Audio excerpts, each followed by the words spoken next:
हजरत, भारत के मुसलमानों का भी हाल लगभग ऐसा ही है। भारत का बहुसंख्यक समुदाय मुसलमानों का नरसंहार कर रहा है।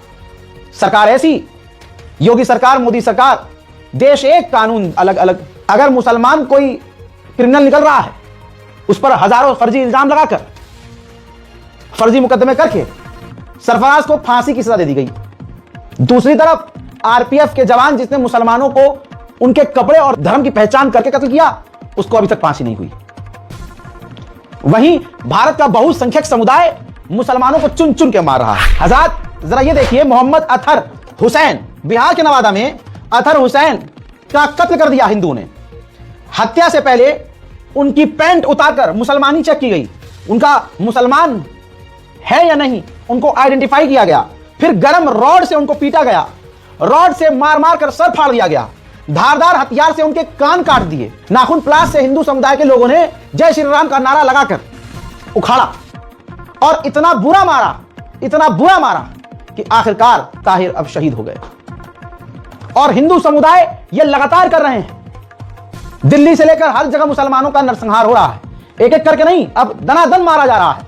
और उधर ये करवाने वाला, ये तमाम चीजें करवाने वाले हिंदू संगठन है। ऐसे में टी राजा का भी बयान आया जिसमें मुसलमानों के नरसंहार की बात कर रहा है, मुसलमानों के कत्ल की बात कर रहा है। लेकिन कमाल तो यही है हमारे कानून का, और यही तो दोगलापन है हमारे पुलिस वालों का कि भाई साहब, इन्हें गिरफ्तार नहीं किया जाएगा।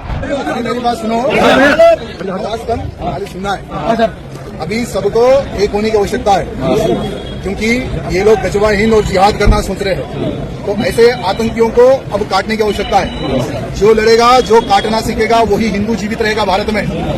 आज एक मौलाना बोल रहा है कि जो वंदे मातरम बोलते हैं वो मुर्दे होते हैं। वो मौलाना बोल रहा है कि अब हम जिहाद करेंगे। तो ऐसे मौलानाओं को अब सबक सिखाने का समय आ रहा है। आज पहले आतंकी अनपढ़ होता था, ये लोग बहाना बनाते थे, अब साला आतंकी डॉक्टर बन गया।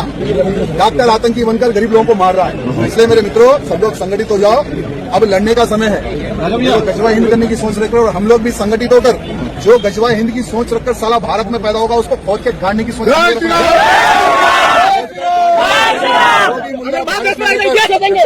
उस मूल्य को खोद के गाड़ने की सोच हमें रखना है। और एक बात ध्यान रखना, जब तक मोदी जी है तब तक ही तुम हिंदू हो। जिस दिन मोदी जी हटेंगे उस दिन हम हिंदुओं के सर कटेंगे। ना ही हमें मोदी जी को झुकने देना है और ना ही हमें भारतीय जनता पार्टी को हटने देना है। हजरत मोहतरम, 16 साल के एक लड़के को वेस्ट बैंक में इजराइल की फौज ने कत्ल कर दिया है। लगातार फिलिस्तीनियों को नुकसान पहुंचाया जा रहा है इजराइल के द्वारा। ये देखिए, वेस्ट बैंक में फिलिस्तीनियों की प्रॉपर्टीज में आग लगा दी। यही चीजें देख देख कर भारत का एक संस्कारी खास समुदाय भारत के मुसलमानों के साथ यही कर रहा है। वहीं जर्मनी भी वही हरकत कर रहा है। जर्मनी की पुलिस एक लड़की को सिर्फ इसलिए गिरफ्तार करके ले गई क्योंकि वो थी तो जर्मन, लेकिन फिलिस्तीन का साथ दे रही थी।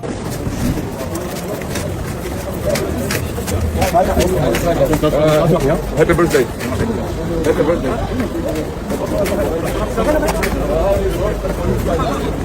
उधर इजराइल के अंदर ही नेतन्याहू के खिलाफ खतरनाक प्रदर्शन जारी है।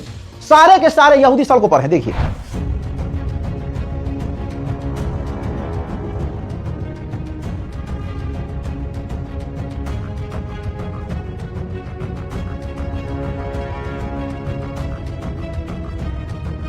उधर इटली में भी इजराइल के खिलाफ फिलिस्तीन के समर्थन में प्रदर्शन तेज हो गए हैं।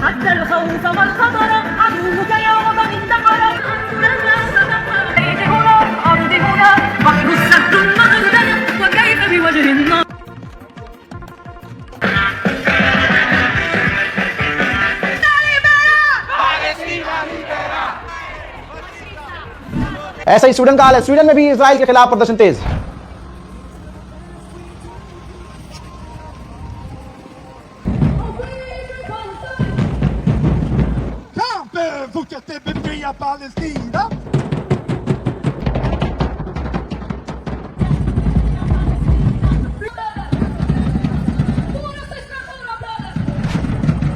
बेल्जियम में भी यही हाल। बेल्जियम में भी इजराइल के खिलाफ फिलिस्तीन और गाजा के समर्थन में लोग सड़कों पर हैं।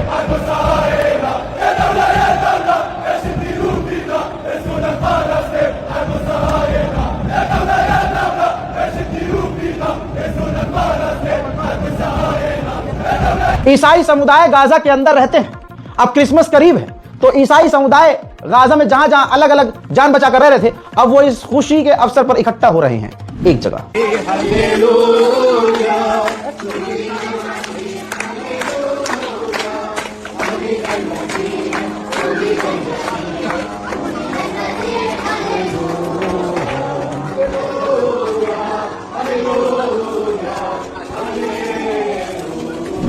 अब यूएन के अंदर 139 देशों ने कहा है इजराइल को कि इजराइल UNRWA को गाजा के अंदर ब्लॉक ना करे। शिन बेट जो इजराइल की जासूसी एजेंसी है, उसके पूर्व चीफ ने इजराइल के ही मीडिया पर लाइव कह दिया है कि जो गाजा के अंदर हो रहा है, मुझे लग रहा है कि वो एक सफाया है, यानी नरसंहार है, और ये गाजा के लोगों के लिए, फिलिस्तीन के लोगों के लिए अच्छी सजा है। हजरात, इजराइल ने कतर पर इल्जाम लगाया, कहा कि कतर हमारे रिश्ते अमेरिका से खराब करवा रहा है।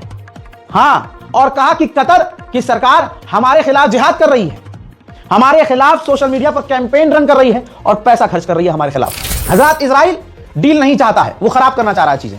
इजराइल के जितने लोग थे मारे गए गाजा के अंदर से, उन सभी की लाशें जो है निकालकर इजराइल को दे दी गई है। सिर्फ एक कोई व्यक्ति है इजरायली जिसकी लाश अभी तक नहीं मिली है और शायद वो वेपराइज हो गई है।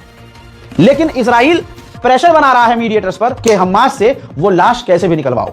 हजरत, गाजा और फिलिस्तीन की मदद के लिए मन में कुछ आ रहा हो तो इस बारकोड का इस्तेमाल कर लीजिएगा। स्कैनर काम ना करे तो account detail, account number, IFSC code नीचे डला हुआ है। मदद के लिए आगे आए तो बेहतर है। एक वक्त के लिए हम खाने का इंतजाम वहां कर दें, यह हमारे लिए काफी बड़ी बात होगी, क्योंकि वहां तक मदद भेजना, मदद पहुंचाना बहुत मुश्किल है। हमारे गुनाह बहुत ज्यादा हैं, हम थोड़ा बहुत भी कुछ कर सकते हैं अच्छा काम तो क्यों ना करें। तो आगे आइए, मदद कीजिए, और नहीं कर सकते मदद तो सबसे बड़ी बात है दुआ। नमाज पढ़िए, दुआ कीजिए, और गाजा फिलिस्तीन के साथ साथ पूरी दुनिया के मुसलमानों के लिए दुआ कीजिए। जय हिंद।